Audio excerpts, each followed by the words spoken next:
Hello friends, so I welcome you all for one more lecture and it is one of the important topic of fluid mechanics. इस topic में इस particular lecture में मैं बात करूंगा कि जो आपके सबमर्ज्ड बॉडीज रहते हैं, जो वाटर के अंदर बॉडीज रहते हैं, उनके ऊपर किस तरह से फोर्स एग्जर्ट होते हैं। ठीक है, तो मैं यहाँ पर दो स्पेसिफिक केस कंसीडर करूंगा। One is force on horizontal surface and another is force on vertical surface. ठीक है, सबमर्ज हॉरिजॉन्टल सरफेस पे किस तरह से फोर्स लगेगा और सबमर्ज वर्टिकल सरफेस होती है उस पर किस तरह से फोर्स एग्जर्ट होगा। तो अब आप यहाँ पे देखेंगे, सबसे पहले हमने एक हॉरिजॉन्टल सरफेस ली है। ये आप यहाँ पे देख पा रहे हो, ये हॉरिजॉन्टल सरफेस है। बेसिकली ये सरफेस किस तरह से होगी, आप इसको इस तरह से विजुलाइज कर सकते हैं कि ये जो पेपर है इसकी क्या होगी, परपेंडिकुलर होगी। ठीक है, इसकी क्या होगी, परपेंडिकुलर होगी। तो ये हॉरिजॉन्टल सरफेस होगी। आप हॉरिजॉन्टल वर्टिकल समझते हैं, ये सब आपने पढ़ा होगा। तो यहाँ पे मैंने इस तरह से इसको बनाया है और इसके ऊपर फ्री सरफेस देख रहे हैं, या ये आपका फ्री सरफेस है। ठीक है, और यहाँ पे फ्री सरफेस से इसके जो सीजी है, ये जो सरफेस है, इसका सेंटर ऑफ ग्रेविटी है या सेंट्रोइड है इस प्लेन का, उसकी डिस्टेंस यहाँ से बाई इक्वल बाई सी है। ठीक है, उसकी डिस्टेंस दी रखी है बाई सी। ठीक है, अब इस पे हम फोर्सेस एग्जर्ट समझते हैं। तो इसके ऊपर क्या लग रहा होगा, बेसिकली यहाँ पे जो लिक्विड होगा, ठीक है, यहाँ पे जो लिक्विड होगा, ये लिक्विड इसके ऊपर प्रेशर एग्जर्ट कर रहा होगा। तो उसकी वजह से जो फोर्स एग्जर्ट होगा वो फोर्स कहलाएगा प्रेशर फोर्स। ठीक है, वो फोर्स क्या कहलाएगा, प्रेशर फोर्स कहलाएगा। तो आपने ये फॉर्मूला पढ़ रखा है, पी इक्वल्स रो जी एच फॉर्मूला होता है ना, जिसमें रो डेंसिटी रिप्रेजेंट करता है, जी रिप्रेजेंट करता है एक्सीलरेशन ड्यू टू ग्रेविटी और एच रिप्रेजेंट करता है हाइट, है ना। उस पॉइंट के अब लिक्विड की क्या हाइट है, वो एच रिप्रेजेंट करता है। तो रो जी को हम स्पेसिफिक वेट भी बोलते हैं, रो जी को क्या बोलते हैं, स्पेसिफिक वेट भी। तो रो जी को मैंने लिख दिया डब्ल्यू एच, रो जी की जगह डब्ल्यू लिख दिया और एच की जगह एच आएगा, तो पी इक्वल से आ गया। अब यहाँ पे आप देखेंगे फोर्स, फोर्स क्या होता है, प्रेशर इनटू एरिया। प्रेशर को आप कैसे डिफाइन करते हैं, फोर्स अपॉन एरिया। तो यहाँ से आपका फोर्स इक्वल्स आ जाएगा प्रेशर इनटू एरिया। तो आप देखें यहाँ पे force equals pressure into area. अब प्रेशर की जो वैल्यू है वो डब्ल्यू एच है, लेकिन यहाँ पे एच की वैल्यू देखें तो एच की जगह हमने क्या ले रखा है, बाई ले रखा है। ठीक है, एच की हमने बाई ले रखा है, तो मैं एच की क्या रख देता हूँ, बाई पुट अप करें तो बाई डब्ल्यू बाई ए। ठीक है, जिसमें ए क्या रिप्रेजेंट कर रहा है, एरिया, और डब्ल्यू क्या हो गया, स्पेसिफिक वेट, और वाई क्या है, डिस्टेंस है सी जी की फ्री सरफेस से, centre distance between the centre of gravity and the free surface of the liquid. तो ये आपका आ गया hydrostatic force on horizontal submerge surface. अब आगे दूसरा केस देखते हैं। ये है आपका force on vertical plane submerge surface. Submerge surface यदि वर्टिकल हो तो किस तरह से उस पर फोर्स एग्जर्ट करते हैं। तो यहाँ पे एक सरफेस हमने बनाया हुआ है और इस सरफेस को ये बेसिकली क्या होगा, ये आपका जो पेपर है इस प्लेन के क्या होगा, पैरेलल होगी। ठीक है, इस प्लेन के पैरेलल होगी। तो यदि आप इसको साइड से देखेंगे तो ये आपको क्या दिखेगा, एज अ लाइन दिखेगा एक। तो यहाँ पे साइड भी दिखाया गया है। अब आपको एक चीज़ ये समझ में आती है कि हॉरिजॉन्टल सरफेस में फ्री सरफेस से जो सारे पॉइंट होंगे वो क्या होंगे, इक्वी डिस्टेंस पे होंगे, सेम डिस्टेंस पे होंगे। ठीक है, हॉरिजॉन्टल सरफेस में, मैं इस चीज़ को दोबारा से बोलता हूँ, इंपॉर्टेंट है ये, कि जो हॉरिजॉन्टल सरफेस में जो सारे पॉइंट्स होंगे सरफेस के ऊपर वो इक्वी डिस्टेंस होंगे फ्री सरफेस से। फ्री सरफेस से उनकी जो डिस्टेंस होगी वो बराबर होगी, इक्वल होगी। लेकिन यदि आप वर्टिकल सरफेस की बात करें तो वर्टिकल सरफेस में क्या होगा, यहाँ से इसकी डिस्टेंस कुछ अलग होगी, यहाँ पे पॉइंट होगा तो इसकी डिस्टेंस अलग होगी, यहाँ पे पॉइंट होगा तो इसकी डिस्टेंस अलग होगी। और आपको मालूम है जो प्रेशर है वो किसका, डिस्टेंस का फंक्शन होता है, एच का क्या होता है, फंक्शन होता है।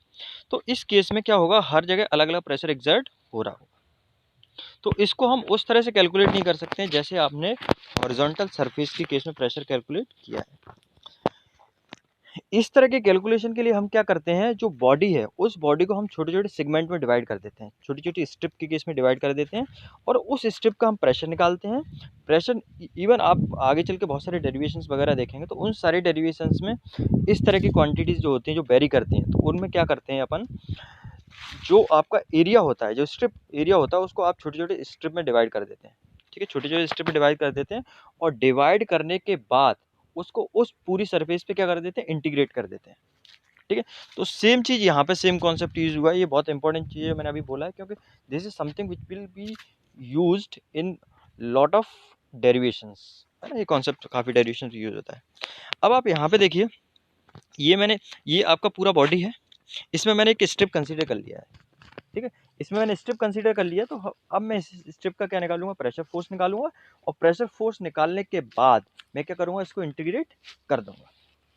तो आप यहाँ पे देख पा रहे हो, एरिया ऑफ स्ट्रिप, मैंने इस स्ट्रिप का एरिया मान लिया डी ए, प्रेशर इस पे एक्ट कर रहा होगा, प्रेशर। अब ये नॉमेनक्लेचर यहाँ पे आप देख सकते हो, फ्री सरफेस से इस स्ट्रिप की जो डिस्टेंस है वो वाई है, और इसका जो सेंटर ऑफ ग्रेविटी है उसकी डिस्टेंस फ्री सरफेस से बाई सी है। तो प्रेशर फोर्स ऑन स्ट्रिप निकाला, ये स्ट्रिप पे कितना प्रेशर लगेगा, तो प्रेशर फोर्स निकालने का फॉर्मूला क्या होता है, प्रेशर इनटू एरिया। तो पी प्रेशर है और इसका एरिया क्या रिप्रेजेंट कर रहा है, डी ए, इसका एरिया क्या है, डी ए, तो इसका प्रेशर फोर्स हो जाएगा पी इंटू डी ए, ठीक है। प्रेशर फोर्स कितना होगा, पी इंटू डी ए। अब प्रेशर निकालने का आपको फॉर्मूला पी इक्वल्स रो जी एच होता है, ठीक है। तो यहाँ पे रो जी की जगह क्या लिख दिया, बाई लिख दिया, डब्ल्यू लिख दिया, रो जी की जगह क्या आ जाएगा, डब्ल्यू स्पेसिफिक वेट, और एच की वैल्यू यहाँ से दे रखी है आपकी, फ्री सरफेस की डिस्टेंस कितना है, बाई, तो यहाँ पे डब्ल्यू बाई आ गया और इनटू एरिया आ गया।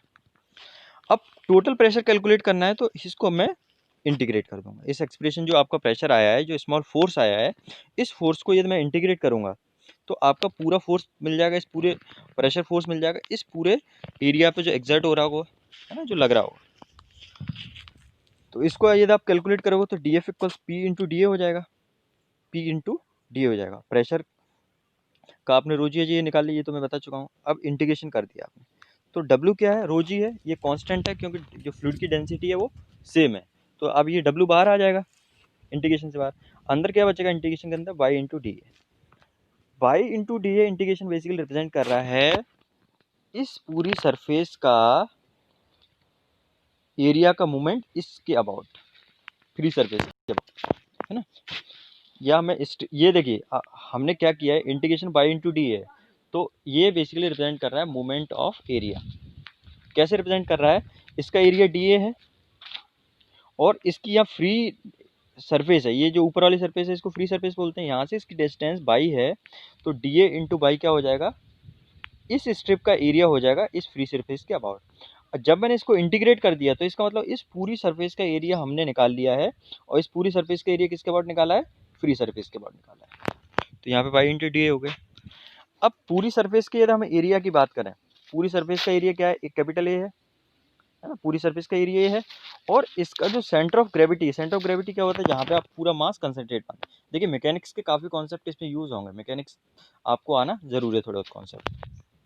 तो यहाँ से इसकी डिस्टेंस बाई सी है, तो आप ये integration by D A direct calculate करेंगे तो क्या आ जाएगा, डब्ल्यू तो डब्ल्यू आ जाएगा, एरिया डी ए आ जाएगा, और यहाँ से इसकी डिस्टेंस क्या हो जाएगी, बाई सी हो जाएगी, है ना। क्योंकि ये ए इंटू बाई सी क्या रिप्रेजेंट कर रहा है, इस पूरे एरिया का मूवमेंट रिप्रेजेंट कर रहा है किसके अबाउट, इस फ्री सरफेस के अबाउट, ठीक है। तो यहाँ से यहाँ तक आपको ये चीज़ समझ में आती है। अब एक इसमें कॉन्सेप्ट आता है सेंटर ऑफ प्रेशर का, ठीक है। सेंटर ऑफ प्रेशर का फिजिकल मतलब समझें तो जैसे कोई ऑब्जेक्ट के ऊपर प्रेशर फोर्स लग रहा है, वो अलग अलग प्रेशर फोर्स एक्सर्ट हो रहा है, तो एक ऐसा पॉइंट मान लें जहाँ पे वो प्रेशर कंसंट्रेट हो जाए। जैसे सेंटर ऑफ ग्रेविटी होता है, सेंटर ऑफ ग्रेविटी में क्या होता है, जहाँ पे अपना पूरा मास हम कंसंट्रेट मान सकते हैं, जहाँ पे पूरा मास को कंसंट्रेट मान सकते हैं। इसी तरह सेंटर ऑफ प्रेशर होता है जहाँ पे आपका पूरा प्रेशर को आप क्या मान सकते हो, कंसंट्रेट मान सकते हो। तो इसमें देख सकते हैं आप, डेफिनेशन लिखा हुआ है, point of application of total pressure force on the surface. Total pressure force का पॉइंट ऑफ एप्लीकेशन है सेंटर ऑफ प्रेशर, ठीक है। मतलब प्रेशर क्या है, अलग अलग सरफेस पे पूरे पे एक्सर्ट कर रहा है, तो उसको एक पॉइंट पे यदि हम कंसंट्रेट कर देंगे तो उसको बोलेंगे centre of pressure, point of application of total pressure, ठीक है। पॉइंट ऑफ एप्लीकेशन का मतलब समझ आता है जहाँ पे आपका प्रेशर एक्सर्ट हो रहा है, तो टोटल प्रेशर का जो पॉइंट ऑफ एप्लीकेशन है वो कहलाएगा आपका सेंटर ऑफ प्रेशर, ठीक है। अब सेंटर ऑफ प्रेशर को निकालने के लिए आपको क्या यूज करना पड़ेगा, मोमेंट का थ्योरम यूज करना पड़ेगा, ठीक है। तो इसका थ्योरम क्या कहता है, मोमेंट का प्रिंसिपल ऑफ मूवमेंट, कि sum of the movement of the resultant force about N axis, किसी भी एक्सिस के अबाउट यदि आप मूवमेंट निकालेंगे, मूवमेंट का सीधा सा मतलब होता है उस पर्टिकुलर क्वांटिटी का डिस्टेंस से मल्टीप्लाई कर देना, तो about N axis is equal to the sum of the movement of component force about the same axis. मतलब यदि आप पूरी बॉडी का मूवमेंट निकालोगे किसी एक एक्सिस के अबाउट, वो बराबर हो जाएगा उसको, यदि आप छोटे छोटे कंपोनेंट्स में डिवाइड कर दें, उन सारे कंपोनेंट्स का यदि आप मूवमेंट निकालते हो सेम एक्सिस के अबाउट, तो दोनों चीज़ें क्या होंगी, बराबर होंगी। तो यहाँ पर भी यही कॉन्सेप्ट यूज़ करते हैं। अब इस कॉन्सेप्ट में क्या हुआ है वो देखते हैं। अब प्रेशर फोर्स, ठीक है, तो प्रेशर फोर्स आपने निकाल चुके हैं। प्रेशर फोर्स क्या आता है, W/D है। वो स्ट्रिप पे अपने जो प्रेशर फोर्स निकाला है W/D है, आप इस पिछली स्लाइड में देख सकते हैं, ये प्रेशर फोर्स निकाला है स्ट्रिप पे, ठीक है, W/D यहाँ पर देख सकते हैं। अब उस प्रेशर फोर्स का आपने मूवमेंट निकाला है, उस प्रेशर फोर्स का मूवमेंट निकालते हैं किसके बाद, फ्री सरफेस के बाद। तो प्रेशर फोर्स आपका ये है W/D है, और फ्री सरफेस से इसकी डिस्टेंस क्या है, बाई, तो ये बाई का मल्टीप्लाई हो जाएगा। तो इसका जो pressure force acting on the strip, the movement of the pressure force acting on the strip will be equal to ये बाई W/D है, और मल्टीप्लाइड क्या हो जाएगा इसमें, बाई का मल्टीप्लिकेशन हो जाएगा, तो ये हो जाएगा W/2 ठीक है, W/2 बेसिकली क्या है, यहाँ पे DF लग रहा है, उस DF का आपने बाई से मल्टीप्लाई कर दिया तो मूवमेंट आ गया।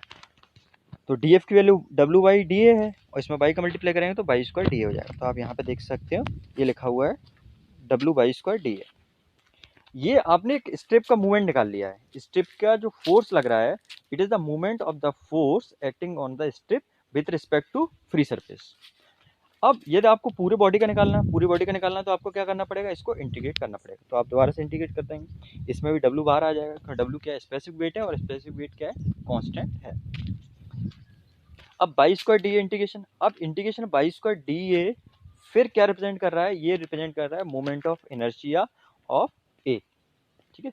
ये जो आपकी बॉडी है, इस पूरे का मोमेंट ऑफ इनर्शिया रिप्रेजेंट कर रहा है W/2 इंटीग्रेशन W/2, ठीक है। तो इस मोमेंट ऑफ इनर्शिया को हम नाम देते हैं I0।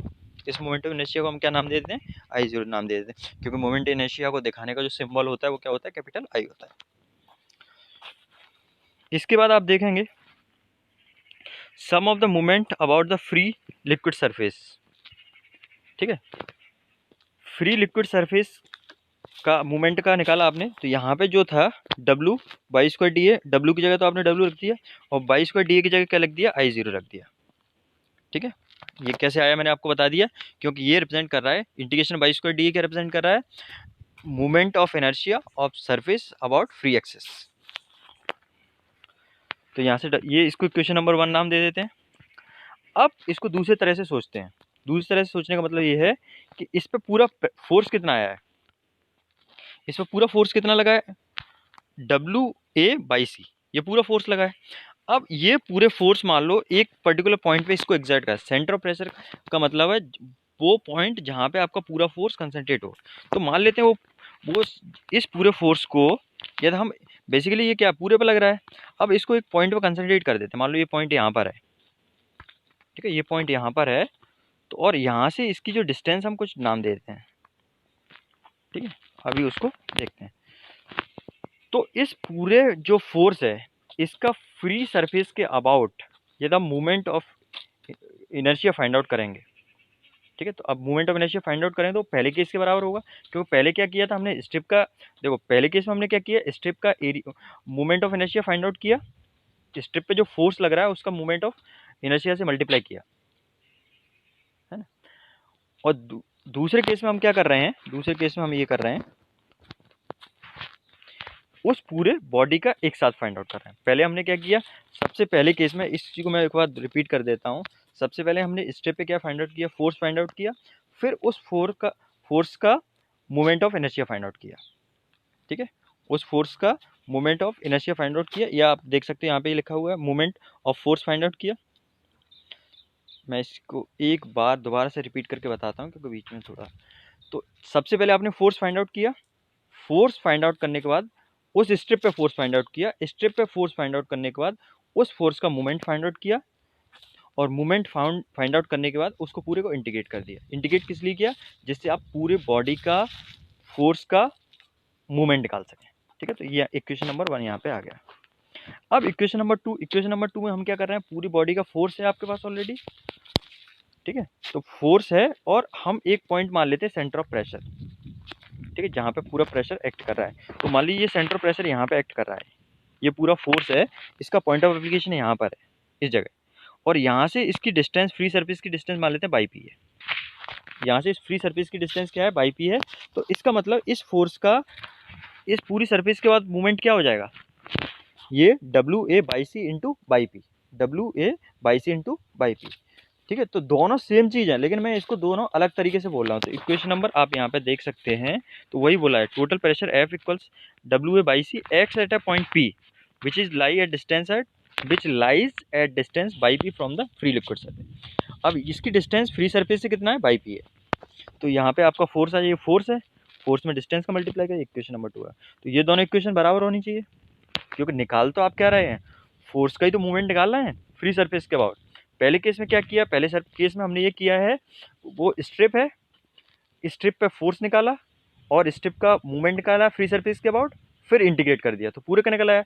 दूसरे केस में हम क्या कर रहे हैं, डायरेक्ट निकालना है, पूरा फोर्स है आपके पास और उस पूरे फोर्स का हम मूवमेंट निकालना है फ्री सरफेस के अबाउट, तो दोनों एक ही सेम चीज़ हो गई। तो इक्वेशन नंबर 1 और 2 इक्वल कर देंगे, तो WI0 इक्वल्स क्या आ जाएगा, WA/C by P. Equation number 1 और 2 से W कैंसिल आउट हो जाएगा, तो यहाँ पे बाई पी इक्वल्स आ जाएगा I0A/C, है ना। बाई सी क्या रिप्रेजेंट कर रहा है, CG से फ्री सरफेस की डिस्टेंस को बाई से शो कर रहा है। अब इसमें पैरेलैक्सिस थ्योरम लगा सकते हैं। पैरेलैक्सिस थ्योरम क्या कहता है कि किसी भी सरफेस के अबाउट किसी का मोमेंट ऑफ इनर्शिया निकालना, तो किसके बराबर होता है, moment of inertia about the centroid plus distance, centroid की उस एक्सिस से डिस्टेंस। तो आप इसमें देख सकते हो, यहाँ पर ये C है, C से इसकी डिस्टेंस कितनी है, ये सेंटर है, तो इसके अबाउट निकालेंगे तो ये हो जाएगा IC या IG बोल सकते हैं, moment of inertia about the centroid plus ये वाला डिस्टेंस आ जाएगा AH², मतलब यहाँ पे H की क्या आ जाएगा, बाई सी आ जाएगा, A/C। ठीक है, तो आप देख सकते हैं यहाँ पे ये मैकेनिक्स के कॉन्सेप्ट हैं जो कि यहाँ पे यूज हुए हैं। तो I0 equals IC plus A/C², ये हो गया। अब आपने क्या किया, I0 की वैल्यू पुटअप कर दी है इस इक्वेशन में, इस इक्वेशन में I0 की वैल्यू पुटअप कर दी। तो इस इक्वेशन में जब आपने I0 की वैल्यू पुटअप की, तो IC प्लस A/C² होगा ये। अब इसको यदि आप कैलकुलेट करेंगे, ठीक है, तो यहाँ से इसको कैलकुलेट करेंगे तो आपका ये आ जाएगा एक्सप्रेशन, यहाँ से ये बेसिकली कैंसिल आउट, तो बाई पी इक्वल्स आ जाएगा by C, IC minus A/C। ठीक है, IC क्या रिप्रेजेंट कर रहा है, moment of inertia about the centroidal axis. IC represent कर रहा है moment of inertia about central axis, और बाई सी का मैंने आपको बता ही दिया है। और बाई पी क्या, बेसिकली सेंटर ऑफ प्रेशर, जहाँ पे आपका प्रेशर का पॉइंट ऑफ एप्लीकेशन होगा, इसको बोलते हैं सेंटर ऑफ प्रेशर। तो y P minus y C equals क्या आ जाएगा, IC अपॉन A/C। अब आप देख सकते हैं हमेशा बाई पी की जो वैल्यू होगी वो बाई सी से ज़्यादा होगी।